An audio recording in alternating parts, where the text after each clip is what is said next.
And now joining me in studio is Infotrak CEO Angela Ambitho, the lady of the moment. Angela, good evening and welcome. Good evening, James.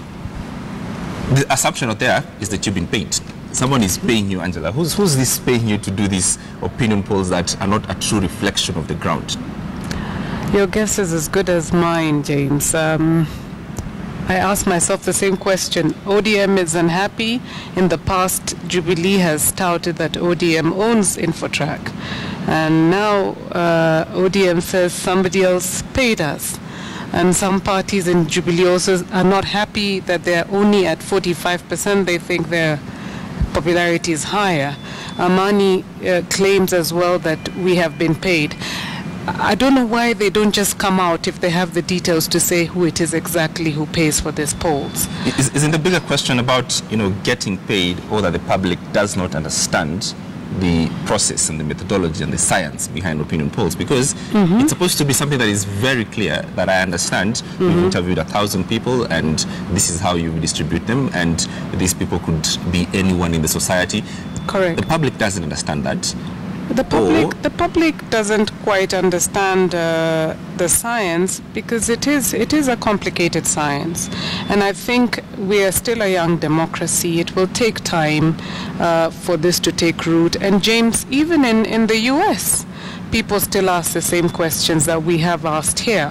Having said that, I don't think politicians go to the extent that they do here to batter and ridicule the pollster. That is, I think, the difference. But in terms of the populace asking questions on a science, you've just finished your master's and you know just how difficult statistics is. Absolutely. So yes, it is quite complicated. But if we have a bit of time, we will try and synthesize it into a simple form. Let's try and do that for the public to understand. This particular poll, you interviewed about 1,800 individuals across the country. What is the distribution for these 1,800 people? Well, the distribution of the sample is always guided by the census. So we don't sit somewhere and just cook up the distribution. The census provides us, that is the census of Kenya, that is done every 10 years, provides us with a guide in terms of how the population is distributed across the country. And in statistical terms, we then refer to that as population proportionate to size. For instance, Rift Valley has 24.5% of the overall population of the country, approximately 25%. So if we have 1,800 as a sample, then would apportion 25% of that, in fact precisely 24.5% of that sample to Rift. And so on and so forth. Well, in this poll, if you give me a minute, I will tell you the number. For Rift Valley, that would be 444 people, respondents who are sampled. All right, but that introduces the next problem, all right, which is the problem of the margin of error. Yes. Because then the public would say, so I could understand how you have 1,000 people and you talk at +2 or +3 margin of error. Yes. If you're going to interview 400 people, the margin of error, of course, is much bigger than that. Right. So the public does not, again, connect the difference of talking about province to the whole countrywide sample. Yeah. First of all, there are regions now, because we kind of like got rid of provinces before, but it certainly makes it easier for us to synthesize data using the old regions, the 8 regions. And yes, when we do sampling, we try and decipher our sampling based on what kind of margin of error the information would provide us with.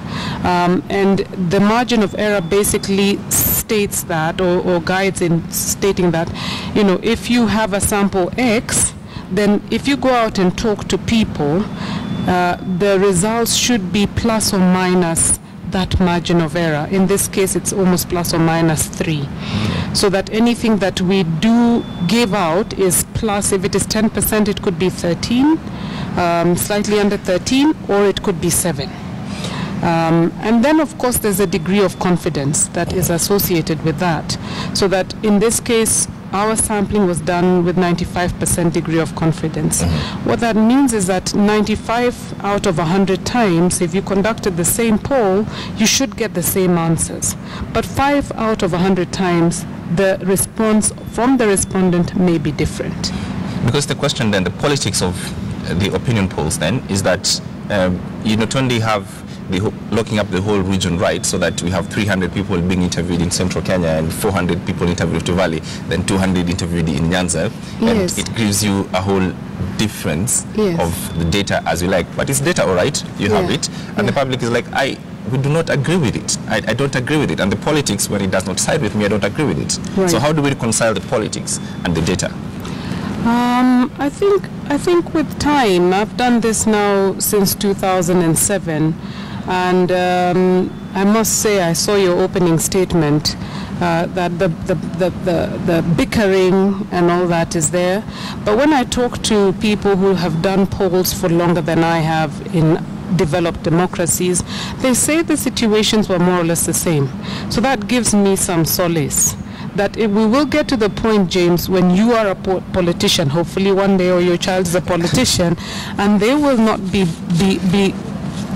battering the messenger, because that's all we are.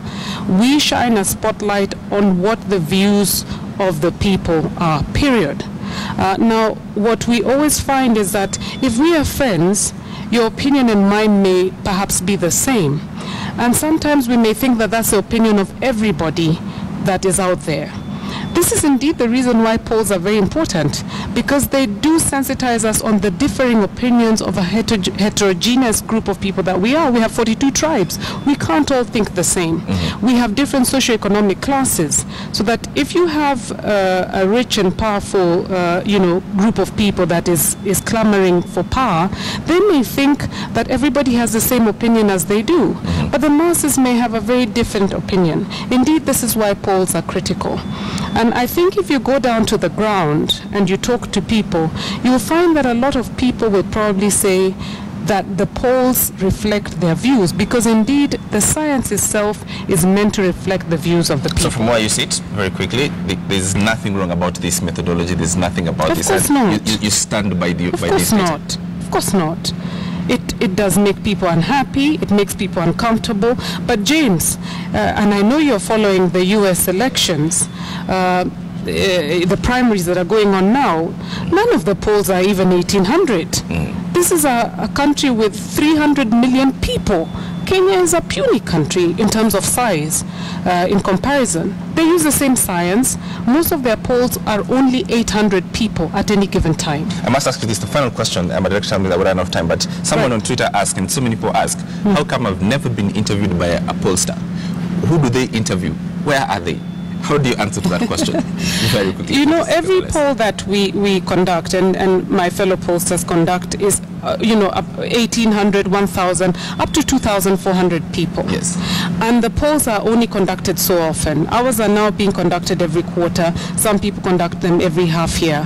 What that means is that if you consolidate all the polls, then you or anybody else has 1 in up to 20,000 chance, 19,500 chance of being interviewed at any given time. Right. So the more polls are conducted, the more we are receptive to polls, the more chances you will have to be interviewed for a poll. All right, Angela Ambitho, Infotrak, I'm waiting for my 20,000 chance to be interviewed for this opinion poll. Or rather that we have more pollsters coming up, and that there will be, a higher probability for you. Thank you very much, and thank you very much for making time to talk to us on KTN. Now, that was Infotrak's Angela Ambitho there. But what a section of Jubilee says that this is a whole propaganda by Angela Ambitho. She said it's called that she's recalled and called to reposition presidential aspirants and political parties. And she has been in the game since 2007, and this time round the scheme is, the conspiracy is not different. All right, they say that you're there to reposition candidates. Amani says you're not only there to sort of give them a two-horse race so that they don't have a chance to fight in this election. I was just about to go to listen to Amani Coalition, but just a quick response from me for that. from someone who sits, say you're a professional and this is you do and it's very scientific, how do you feel when this becomes a political ping pong?